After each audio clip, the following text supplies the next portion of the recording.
Ada berita terbaru. Jadi sebetulnya ini rame pas di pertengahan April kemarin. Terdengarlah cerita bahwa race-nya 2 jam, overtake-nya jarang. Ngapain nonton kayak gitu? Bosen kan? Pokoknya itu kalau seri Eropa pasti menurut aku dia akan mentargetkan dapat poin minimal.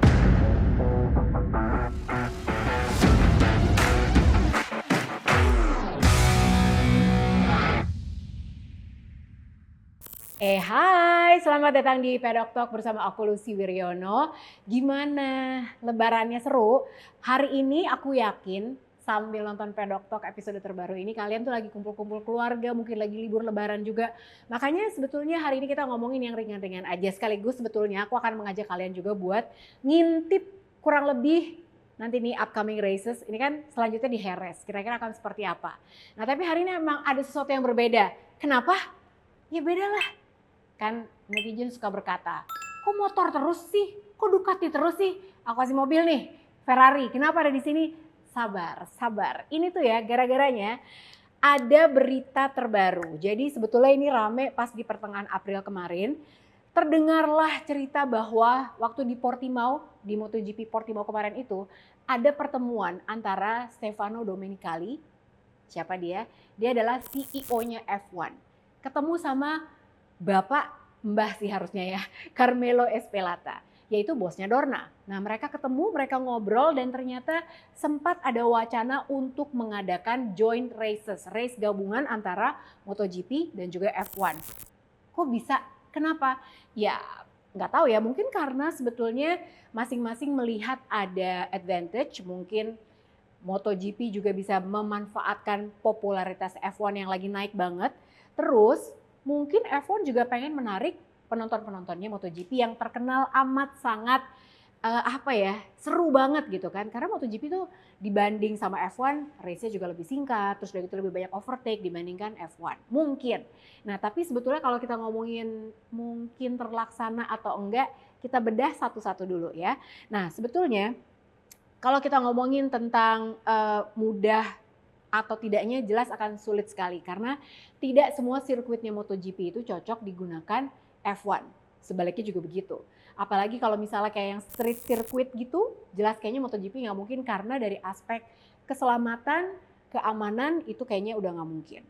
Nah, terus kalau urusan waktu itu juga kayaknya sulit deh karena sebagian besar sirkuit itu sudah dikontrak sama pihak F1 dan juga MotoGP sampai 2027. Jadi kalau dari MotoGP sendiri, Ezpeleta udah bilang bahwa kayaknya nggak mungkin sih karena kontrak-kontrak itu semua udah ditandatangan sampai 2027. Jadi mungkin pun kalau kejadian, semua persiapan dan semua kontrak itu tunggu semua sampai selesai setelah tahun 2027. Dan aku sih personally ya, aku kepikirannya adalah kalau beneran nih F1 sama MotoGP jadi satu race. Jadi hari itu kita datang ke sirkuit, kita bisa nonton 2 race sekaligus. Itu impian buat semua orang yang suka MotoGP dan suka F1 kayak aku nih gitu. Tapi ngatur pedoknya gimana coba? Ya kan? Kadang aja ada Moto3, Moto2 ribet banget, ini ditambahin lagi ada F1 plus MotoGP yang logistiknya juga pasti banyak banget. Yang aku sih nggak kepikiran ya gimana cara ngatur pedoknya. Terus kalau ngomongin sirkuit, nah kita bahas satu-satu ya. Jadi sebetulnya ada beberapa sirkuit yang menjadi irisan. Jadi mereka itu menggelar MotoGP juga, F1 juga. Di semua sirkuit yang kita tahu yang biasanya menggelar balapan ini ada 5 sirkuit yang dipakai sama 2 event, MotoGP dan F1. Yang pertama Circuit of the Americas di Austin, Texas. Terus Lusail International Circuit di Qatar. Terus sirkuit de Barcelona di Catalunya, bahkan F1 tuh juga menggelar pre-season testing di sini, Red Bull Ring di Spielberg, Austria, dan juga Silverstone di Angers. Nah, jadi cuman 5 itu. Kira-kira aja tuh mana yang siap secara logistik dan secara kontrak untuk bisa dipakai sama dua-duanya. Tapi sebetulnya MotoGP sendiri juga membuka kemungkinan bukan hanya dengan F1 aja. Mereka itu kemarin waktu race di Austin, Texas udah sempat ngomong-ngomong nih, mungkin nggak ya kita bikin kolaborasi juga sama AMA Supercross karena dibikinnya di Texas juga di Circuit of the Americas, tapi nggak tahu deh. Pokoknya menurut aku yang digabung-gabungin gini rada sulit sebetulnya ya.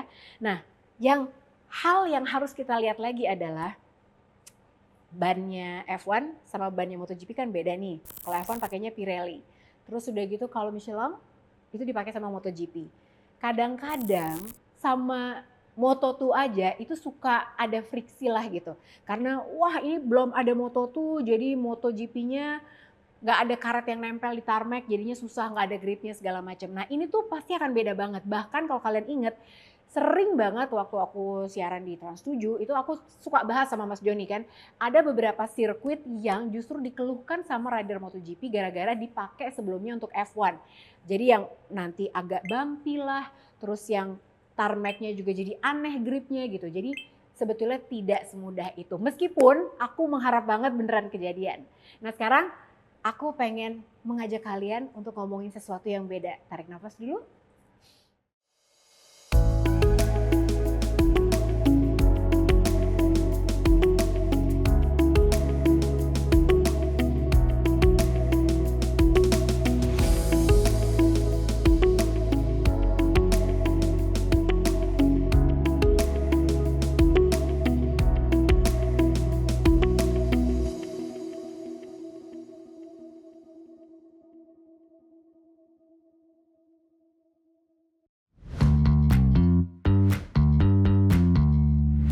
Jadi ada alasannya kenapa hari ini aku tidak ditemani sama Ducati. Hari ini aku ditemenin sama Ferrari, ini tuh 488. Nah sebetulnya aku naksir banget adalah 488 pista. Kenapa? Kalian googling aja harganya kalau Ferrari 488 yang pista berapa.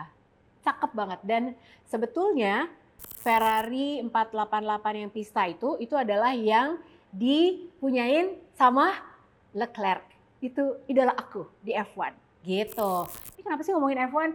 Jadi ya, aku harus cerita dulu sebelum aku ngajak kalian ngobrol dan mengajak kalian untuk suka F1 juga. Jadi tuh aku emang sejujurnya aku mulai suka sama F1 gara-gara nonton Drive to Survive di Netflix. Itu adalah film dokumenter dan menurut aku salah satu film dokumenter tentang olahraga yang paling sukses. Kenapa? Karena aku tuh nggak suka F1 sebetulnya dulunya. Karena menurut aku race-nya 2 jam, overtake-nya jarang, ngapain nonton kayak gitu, bosen kan, sementara MotoGP cuma 45 menit, overtake-nya banyak, dramanya banyak. Lebih seru aja menurut aku.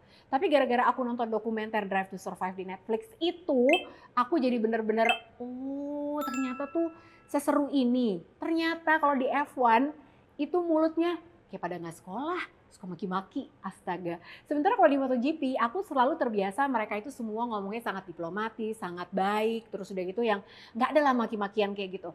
Kayak misalnya contoh ya, Fabio Quartararo ini kan selalu mengeluhkan tentang Yamaha yang top speednya kurang, terus mungkin kurang ini, kurang itu, tapi dia selalu menyampaikannya dengan cara yang diplomatis, dengan cara yang oke lah gitu, tidak mendiskreditkan. Sementara kalau dibandingkan sama F1, sekarang nih sebetulnya yang lagi kerepotan apa? Tim Mercedes AMG. Kenapa? Karena mobilnya jelek. Dan itu yang ngomong bukan aku, yang ngomong Lewis Hamiltonnya sendiri. Bahkan waktu di race di Bahrain kemarin, itu kan Aston Martin podium. Sementara dia nggak podium. Dia bilang, ini mobilnya setengahnya tuh beli dari kita loh. Kenapa dia yang podium kita enggak? Dia wind tunnel-nya juga pakai wind tunnel kita. Kenapa dia yang podium kita enggak? Ini dengerin gue nggak sih? Lewis Hamilton tuh bilang gitu. Jadi si W14 yang sekarang ini, karena kan katanya banyak banget nih modifikasinya, terutama sidepodnya, terus udah gitu cockpitnya juga dimajuin segala macam. Lewis Hamilton memang keberatan banget dan dia susah buat adjust, tapi tidak terjadi dengan George Russell, teman satu timnya. Nah jadi yang kayak gitu-gitu tuh, keterbukaan, terus udah gitu benar-benar kalau emang jelek bilang jelek aja gitu. Itu yang membuat aku akhir tertarik sama F1. Nah kalau kalian bertanya, udah sampai sebatas mana aku suka F1 atau tahu F1, tenang, baru tahu dramanya aja. Bahkan aku untuk memutuskan suka tim yang mana aku nggak tahu. Oke, drivernya dulu deh. Driver F1 yang aku suka banget. Sebetulnya aku menjagokan Lewis Hamilton. Kenapa? Ini alasan pribadi karena Lewis Hamilton ulang tahunnya beda sehari aja sama aku. Aku 6 Januari, dia 7 Januari. Makanya kalau orang banyak yang bilang Lewis Hamilton tuh nyebelin tahu. Udah sombong apa segala macam, buat aku enggak. Karena aku juga kurang lebih mirip, beda sehari doang lahirnya, makanya agak aneh memang sama kita, aku sama Lewis Hamilton. Nah itu driver yang aku suka banget. Lewis Hamilton menurut aku punya karakter, meskipun sekarang kenapa dia nggak menang-menang, kesel. Terus aku kalau tim aku suka Scuderia Ferrari, meskipun banyak lawaknya karena ada-ada aja dramanya ya, baik Leclerc, Sainz juga banyak banget dramanya. Tapi buat aku Ferrari ini udah kayak unicorn, tahu nggak sih? Kayak Ferrari gitu, ya nggak sih?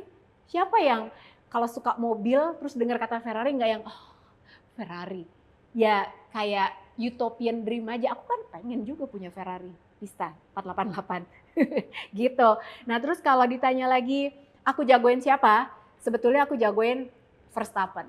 Red Bull itu luar biasa banget karena nggak ada lawannya. Jadi kalau misal kalian pengen jagoin siapa terus nggak pengen baper, jagoinlah tim Red Bull. Karena baik Checo Perez dan juga Max Verstappen itu nggak ada lawannya. Dua-duanya jagoan, dua-duanya seru, dan Verstappen itu bahkan kemarin yang lagi drama di terakhir tuh di Albert Park di Melbourne, itu sebetulnya kan red flag sampai 3 kali, restart melulu, terus udah gitu Verstappen sempat bikin salah juga, mobilnya udah sempat spinning juga, tapi dia karena leadingnya udah sampai 8 detik, salah dikit nggak masalah, tetap menang. Jadi dia menang mulu sekarang gitu. Jadi itu jagoan aku. Aku belum menentukan kira-kira benar-benar jagoin siapa karena mixed feelings gitu kan. Nah, sekarang di weekend nanti nih, ini ada 2 race. Jadi F1 race, MotoGP juga race. Sekarang aku akan ngingetin kalian untuk apa yang akan terjadi di F1 dulu di segmen ini. Jadi nanti, wah ini seru sih, tanggal 28 sampai 30 April 2023, F1 ini sudah masuk ke ronde keempat. Dan sekarang di klasemen masih memimpin Max Verstappen dengan 69 poin. Ada Checo Perez, teman satu timnya dia, 54 poin. Dan juga Fernando Alonso. Ingat gak sih Fernando Alonso? Kalau aku tuh ingetnya dia itu pernah pacaran sama bekas pacarnya Rossi juga. Ingat kan? Yang ini, nggak tahu deh masih pacaran atau enggak. Dia masih ada di posisi ketiga dengan 45 poin.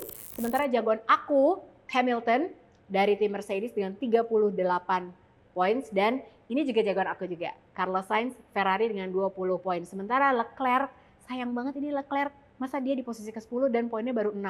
Sedih kan? Nah, kalau kita ngomongin tentang race yang akan terjadi di nanti tanggal 28 sampai 30 April 2023, ini race-nya salah satu tempat yang aku juga suka di Baku, Azerbaijan. Karena aku tuh nggak pernah tahu sirkuit di Azerbaijan kayak apa, tapi cakep banget. Baku ini adalah street circuit, jadi model-modelannya kalau kalian pasti tahu deh, F1 itu sering banget, salah satu tempat yang legendaris adalah di Monaco, di mana itu kan street circuit, sirkuit jalanan, seperti di Singapura juga. Dan kalau di sirkuit jalanan itu, di Baku nih, itu sempit, jadi driver-driver itu tidak boleh membuat kesalahan sedikit pun, karena kalau salah dikit, nabrak Kak, gitu. Nah, aku juga suka sama Baku itu salah satunya adalah karena banyak bangunan-bangunan yang cantik banget. Aku aja jadi pengen pergi ke Azerbaijan saking pas aku lihat gitu ya, race-nya, wah ini kok cakep-cakep banget ya, banyak bangunan-bangunan zaman dulu, terus udah gitu bagus banget. Dan di Baku ini kalau nggak salah ada straight line yang panjang banget. Jadi di sini pasti ini DRS zone di sini. Jadi kalau mau cari slipstream di sini surganya. Pemenang tahun 2022 yang lalu adalah Verstappen, Perez dan juga Russell ada di P3. Dan yang paling banyak menang di Baku ini equal, ada tim Mercedes dan juga Red Bull. Ini masing-masing memperoleh 3 kemenangan. Nah, jadi kira-kira kalau kalian mau mencoba seperti aku nonton F1, mulai dulu dari dokumenterinya aja. Karena kalau langsung nonton race-nya agak lumayan tuh. Meskipun nanti yang di Baku ini kayaknya kalian harus nonton deh, karena ini pasti akan seru banget. Nah, abis ini aku akan ngajak kalian buat ngeliat intipan sedikit tentang race di Jerez untuk MotoGP.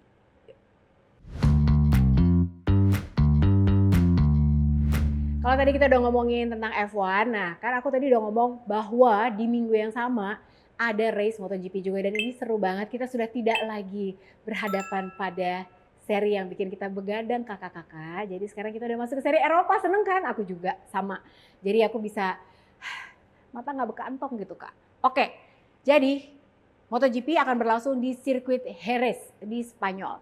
Ini juga round 4 sama tadi F1 juga round 4 juga, dan pemenang tahun lalu di Jerez adalah Pecco, ada Fabio Quartararo di posisi kedua, dan ada Alex Espargaro di posisi ketiga.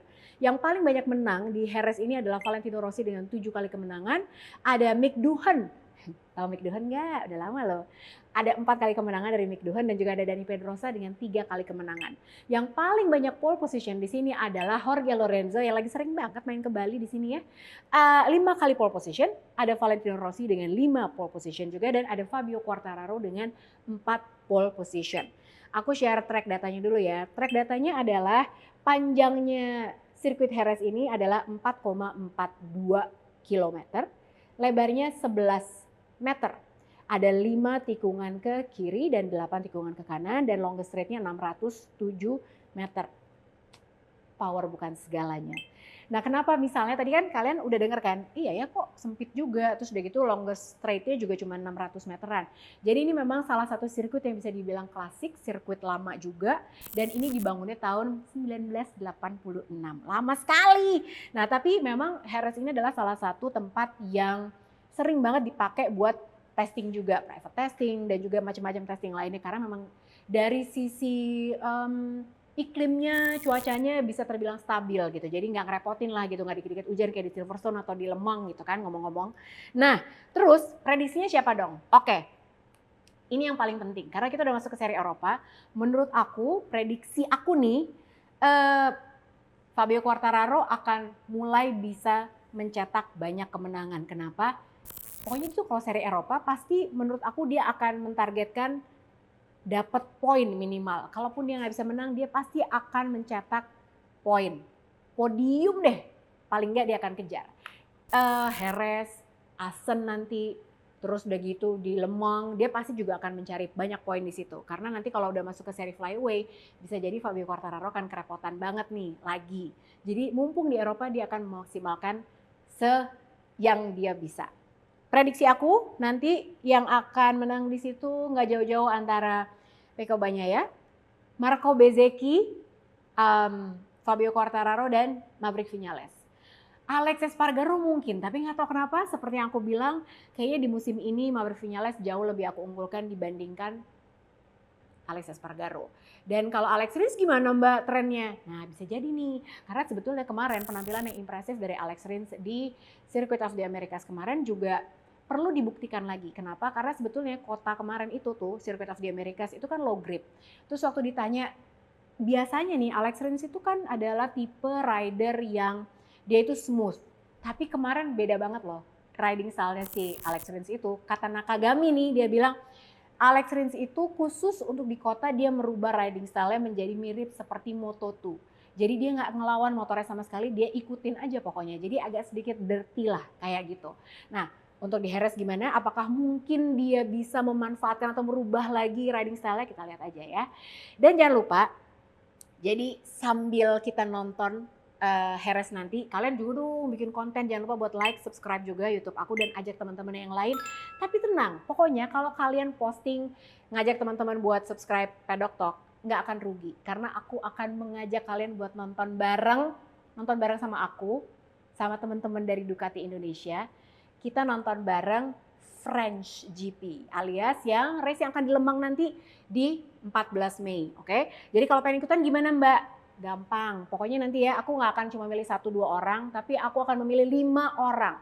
5 orang ini masing-masing boleh bawa 1 orang temennya. Jadi total ada 10 orang, tapi akomodasi bayar sendiri. Oke, jadi kalau kamu misalnya rumahnya di Bali, tapi kamu mau ikutan Mbak?